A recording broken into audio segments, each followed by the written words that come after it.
On the 28th of February at 4:17 AM, Dubai fundamentally changed. Debris from an Iranian missile struck the seafront side of the Fairmont Hotel, branded as one of the world's safest and most luxurious, and briefly turning Dubai's skyline into a war zone.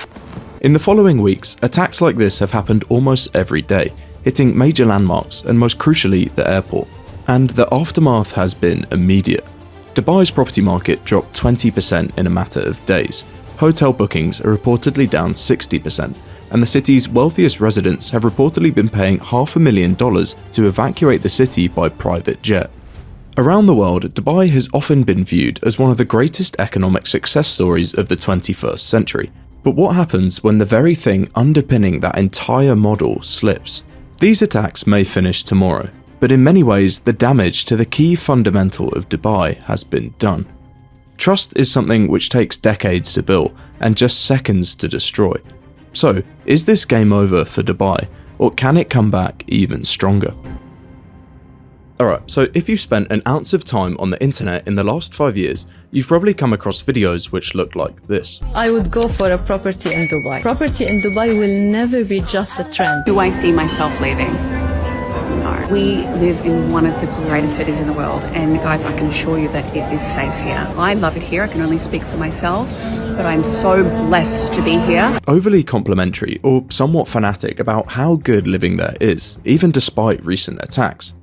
Now, aside from the fact that you can't legally criticise the government, which brings a whole new meaning to the phrase "I can't complain," it's fair to say that Dubai hasn't, at least on the surface, been successful. In the last 20 years, their population has more than doubled, and billions of dollars of foreign investment has flowed in. But despite this host of seemingly exclusively rich citizens, even before the current conflict between Iran, America and Israel, and now the Gulf states, Dubai's economic model was already under a bit of strain. Unlike many of its neighbours, Dubai is a bit of an anomaly. In many ways, it shouldn't be rich at all. This is due to the simple fact that it doesn't really have any oil.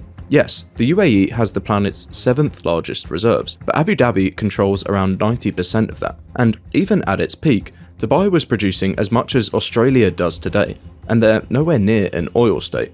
Dubai had enough to fund a few decades of development, not enough to live forever. Instead, they essentially had to speedrun the process of building a major global hub, all in the space of around 3 decades. And to be fair to Dubai, every time someone has predicted its downfall, the 2009 debt crisis, the oil price crash, COVID, they have been wrong.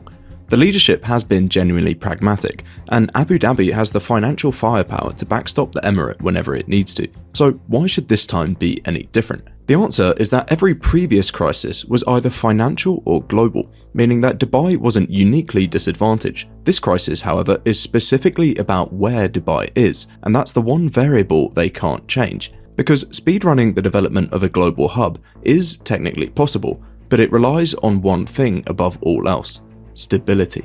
And this is also especially crucial in the Middle East. Due to the sheer magnitude of conflicts and wars that have happened here over the last 50 years, stability has become something of a commodity, which can make or break countries. This has also meant the title of Middle Eastern finance capital has been thrown around over the years. First, it was Beirut, until its civil war in the 1970s shattered that image overnight. Then Bahrain stepped in to fill that vacuum, positioning itself as the stable alternative, until eventually Dubai's rise rendered it as a modest player. Behind each succession was the same promise: we are the safe, open option in a region where safety can't be guaranteed. And Dubai executed that promise more completely than any of its other predecessors, and it was rewarded for that. Huge amounts of money have been pumped into the emirate, along with people. Syrians displaced by civil conflict, wealthy families rattled by the Arab Spring, rich Russians fleeing sanctions after the Ukraine invasions. They all poured capital and talent into the emirate, and in many ways, Dubai benefited from instability in other regions. But this time, Dubai isn't benefiting from someone else's instability,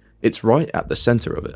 In the space of 10 days, a tinderbox has been lit in the Gulf. And we've made a video on why this conflict probably won't end even if America pulls out. But the question for this video is simpler. Cities get hit all the time.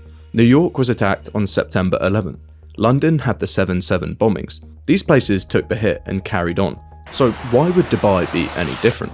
The answer is in who actually lives here. And to understand why, you need to understand that Dubai's economic model is really built on 3 layers. Each one was designed to attract something specific, and now each individual one is exposed. The first is people, the second is capital, and the third is property. In a normal city, these things are sticky, as in they're hard to move. In Dubai, all 3 are designed to flow freely, which is great, until that flow reverses. On September 11th, 2001, New York City was put under exactly this kind of strain. The single most devastating terrorist attack in American history killed 3,000 people right in the beating engine room of US capitalism. And while people left in the direct aftermath of the attack, just 5 years later, the population of Lower Manhattan was 25% larger. The author Nassim Taleb has a term for this: anti-fragile. That is, not just surviving a shock, but coming back stronger because of it. But why? Why can New York survive where Dubai can't?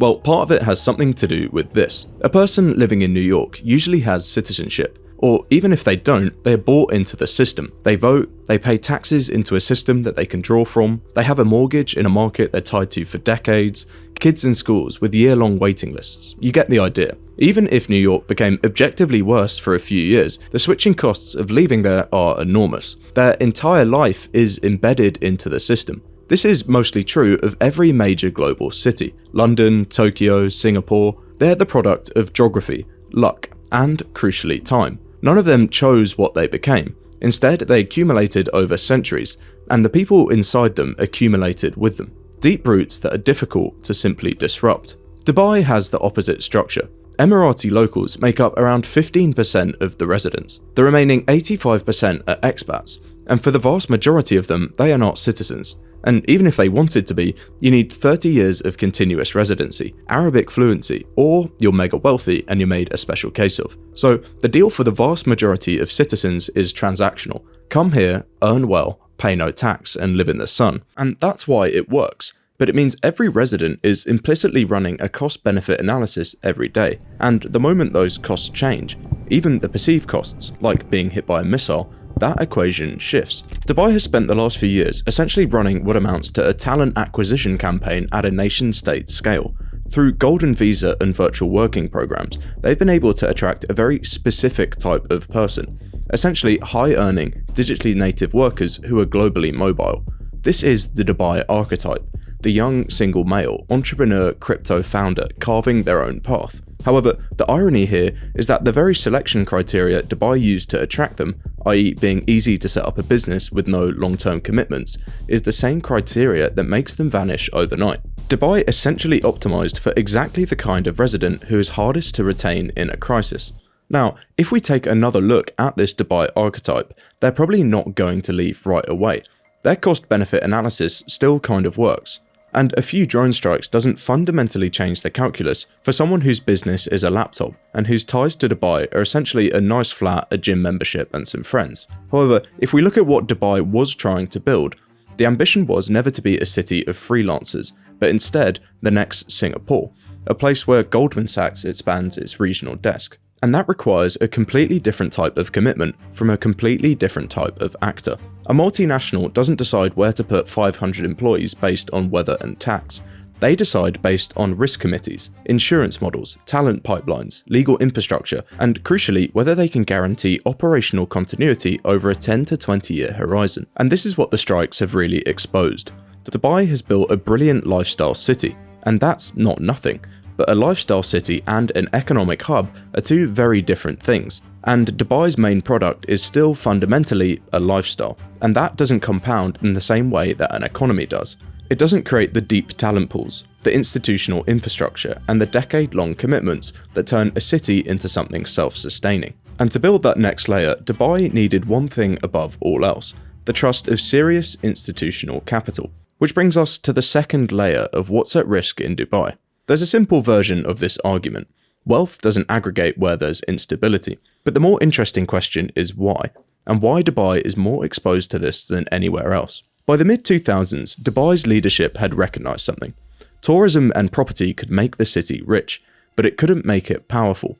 The cities that actually shaped the global economy, London, New York, Singapore, did it through finance. The real gravity was from controlling money. So Dubai set out to build a financial centre from scratch. In 2004, they built the Dubai International Finance Centre, designed to convince institutional money that Dubai was as safe a place as London to do business. Major firms like Deloitte opened regional offices there in 2009, and the DIFC was gaining credibility, but it hadn't yet crossed the threshold where institutional money treats it as a given.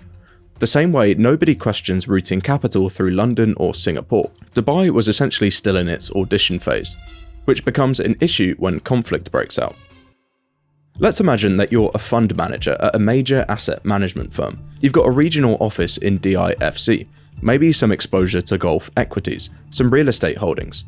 Personally, you might feel perfectly safe despite all the ongoing attacks, but above you there is a risk committee who doesn't care about personal opinion or whether other influencers feel safe. Instead, they rely on models, and the moment a region gets tagged as an active conflict zone, the models change, usually telling them to reduce exposure, and soon. In the last couple weeks, Dubai's free zones have seen over $14 billion in cross-border outflows since February, with high net worth registrations down 38% as capital pivots to Singapore. For a financial centre with centuries of track record, that kind of shock is survivable.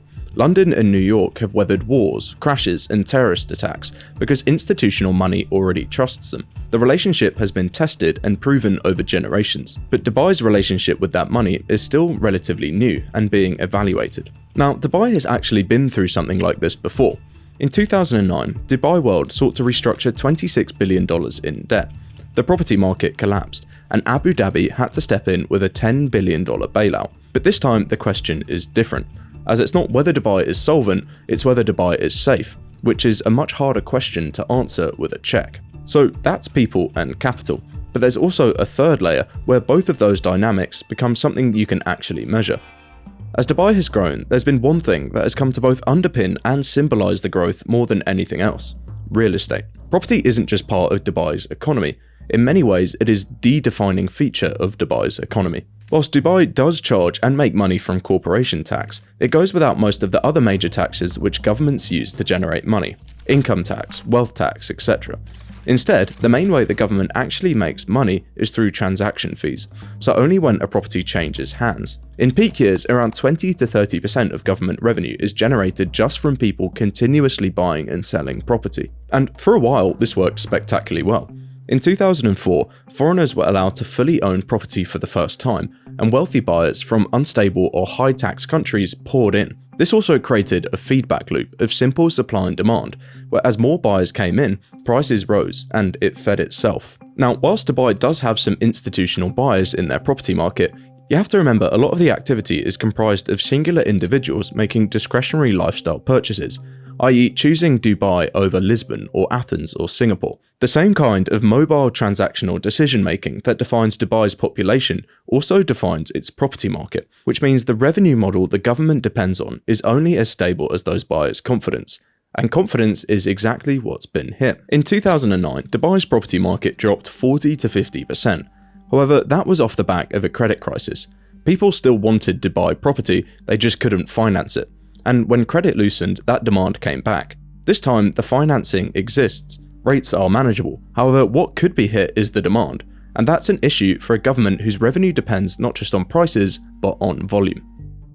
There is a final point which is worth mentioning, which is Dubai's role as a transport hub, and in particular, its airline, Emirates. Dubai's geographic position, halfway between east and west, is the original advantage that everything else is built on, and a number of key airlines have already suspended flights to Dubai for the foreseeable future. But the real issue isn't when these flights resume, but how the risk of this route gets priced in.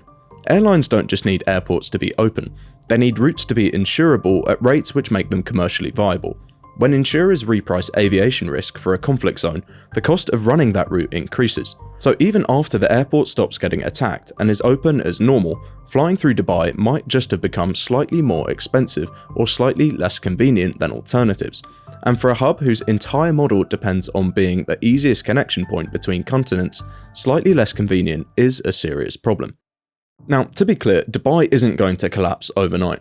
There's too much infrastructure, too much Gulf money behind it, and too much momentum for that. The conflict could end soon, and Abu Dhabi will almost certainly backstop Dubai financially if it needs to. They've done it before. and the government will offer incentives, extend visas, and do whatever it takes to retain capital, and much of that probably will work, but none of that answers the deeper question. Because Dubai's competitive advantage was never just financial, it was perceptual. It was never the only option, just the combination of the best options in one place. Low tax, good weather, and geographic position, and above all else, safety. However, each one of those things exists somewhere else too. No single city replaces Dubai, but it doesn't need a single replacement to be in trouble. It just needs each advantage to be slightly better served somewhere else, for the bleed to be distributed. A city that was growing at the speed of a startup begins growing at the speed of a normal city, and for a model that needs continuous, exceptional growth, where mega projects need filling, the airline needs passengers, and the government needs transaction fees, normal might not be enough. Dubai sold the world a vision of the future, but the future has a way of finding somewhere else to go.